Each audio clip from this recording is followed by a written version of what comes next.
So he's refused to help the downtown anytime the city wanted to do something. He stood up in front of council when they adopted the no parking meter petition. He said, if we're gonna adopt this tonight, we need to do everything in our power to make it work, because we're responsible now if we adopt it.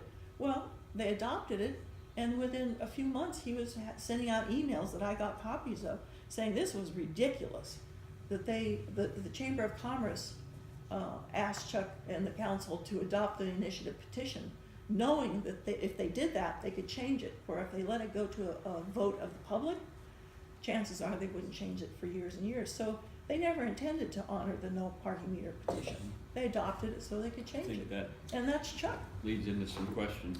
Yeah, well, and he told us in our meeting last week that, I hope I get this right, that he said that that they adopted the petition for downtown parking, basically to show that it wouldn't work. Isn't that what basically? I think that's fair. I mean, because he said it wouldn't work, and they knew it, and so they would adopt it, and that's what they did. Basically, was come back after a couple of years and say that it wasn't working, and this was proof that it wasn't working. So in your opinion, And then Chuck Bennett came downtown and tried to organize the downtown businesses to accept meters. so he's been into this up to his neck in trying to get meters downtown. So let me ask a question about, I just said that he implemented it as a test to see that if it would work or not. But what, he says that it didn't work, it clearly didn't work. Is that because the idea was flawed, or it wasn't written right, or they didn't implement it right, or why didn't it? Well, I made the mistake your- of assuming that the city would actually, if the city adopted it, that they would actually fill in the things they needed to do to make it work. Chuck came back to me and said, nope, we're gonna implement it the way you wrote it. So it's not going to work. What they said is they're not gonna work with the downtown.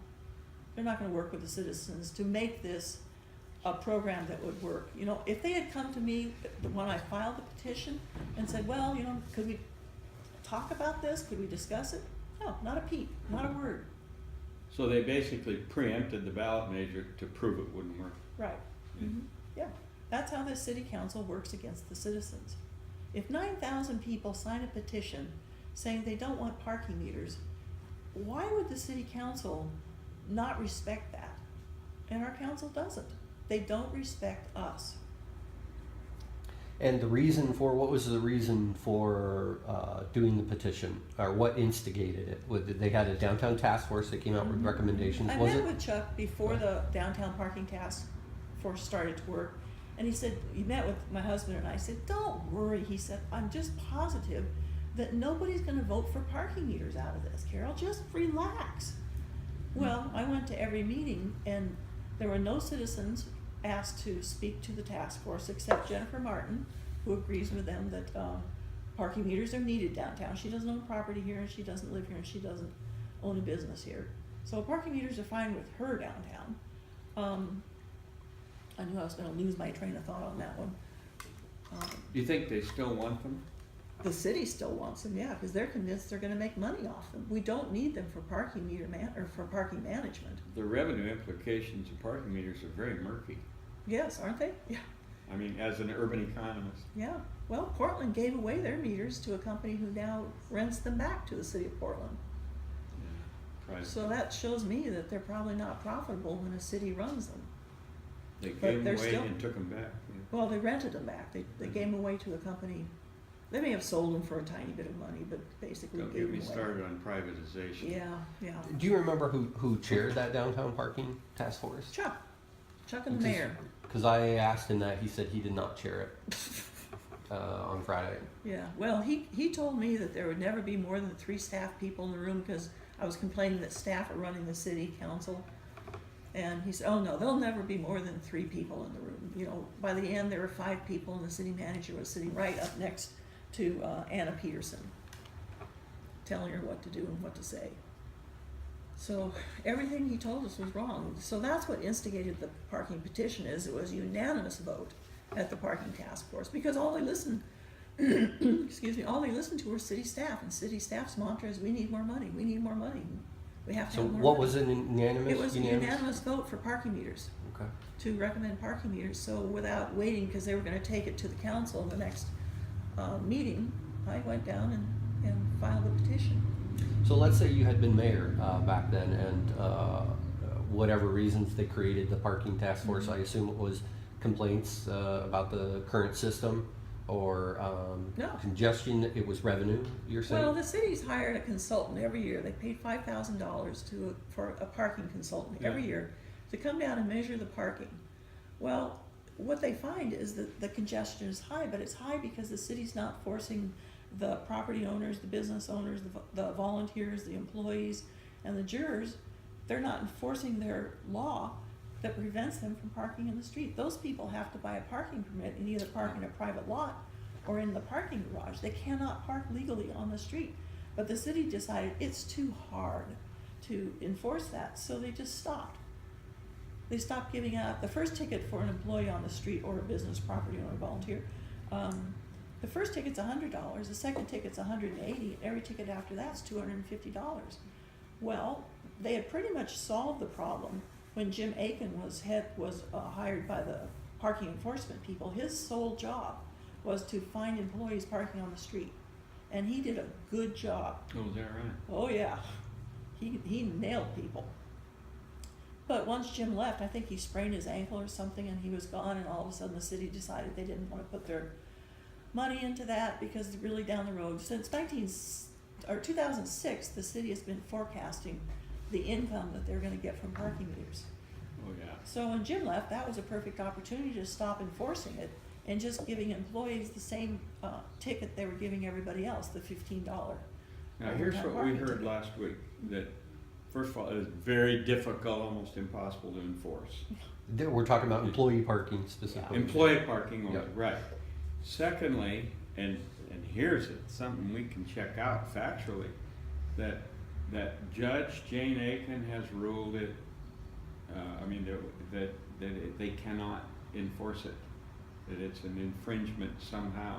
So, Well, because of the way they chose to enforce it. See, when I did the petition, okay, I didn't put everything in the kitchen sink or into the soup. right, I just put the things that would lead them in the right direction. Well, they took that opportunity then to not ticket the employees who were parking in the street. They were going after the employees who were parking illegally in the parking structures. So even though they wrote 250 tickets to employees illegally parking where they shouldn't, 70% of those tickets were in the parking garages. Well, what that did, if you're an employee parking in the garage and you get a ticket, $100 ticket, where do you go? On the street, sure. because they're not ticketing employees there. So of course it didn't work. For 35 years, it worked really, really well because the city enforced the employees off the street. Today, they have no interest in that. They only want the added revenue when they put in the meters. I would think that downtown merchants would have an interest in keeping their employees off the street since it takes parking spaces for their customers.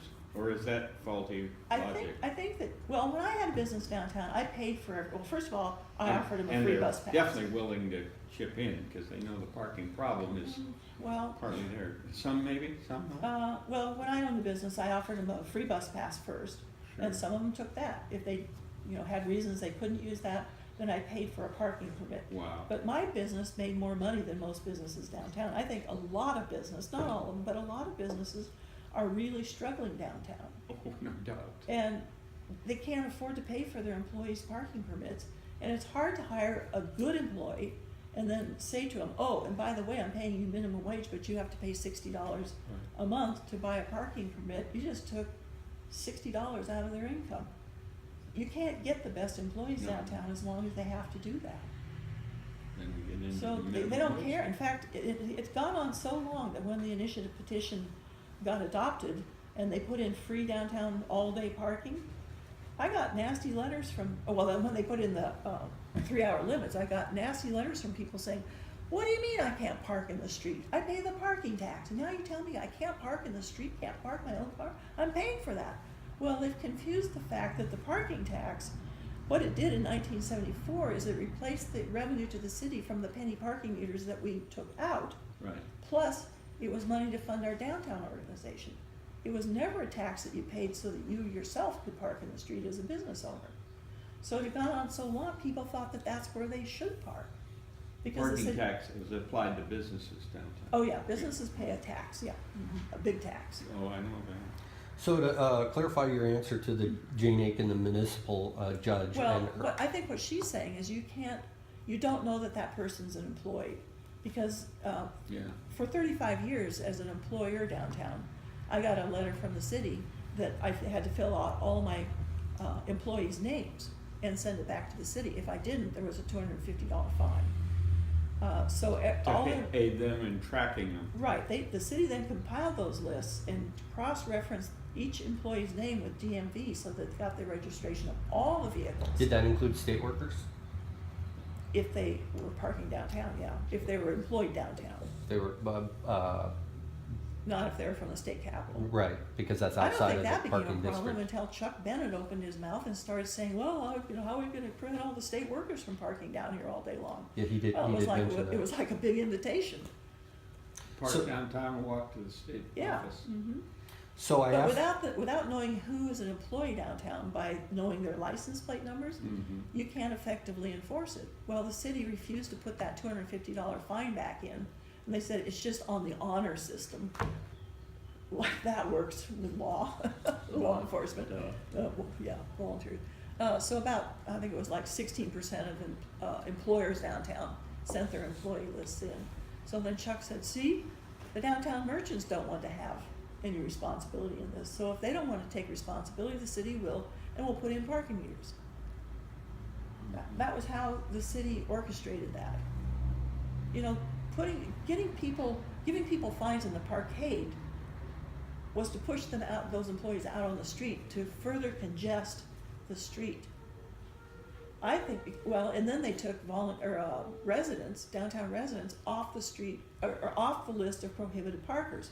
It used to be illegal for a downtown resident to park in the street, except for 120 consecutive minutes once a day. So if they wanted to come home for lunch, or if they got ill at work, they could come home a couple hours early and there'd be no problem.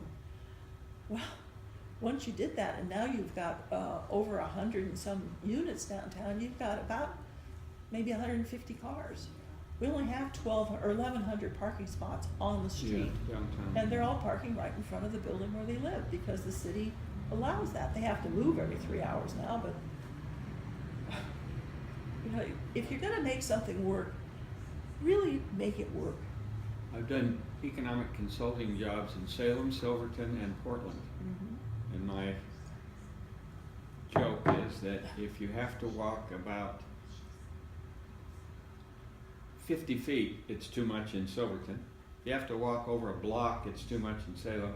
But you're willing to walk at least four blocks in Portland. Yes, yes. Well, even the city's consultant one time came and made a report to the Downtown Advisory Board that said women, 80% of women will walk 750 feet from where they park their car to their first destination if it's a safe place to walk through. You're not gonna walk There through you a go, ghetto. yeah, not through it. The other Tunnel. 20% will walk further. Men want to pull up in front of the shop they're going to, and if they look in the window and there's a line at the cash register, they'll pull out and come back another time. So, you know, 80% of the dollars that change hands downtown in an average day, 80% of them are spent by women. So I think we need to be listening that's true. closer to what the women's actions are. And the men are just gonna have to figure out that they can't park in front of the store every time they come downtown.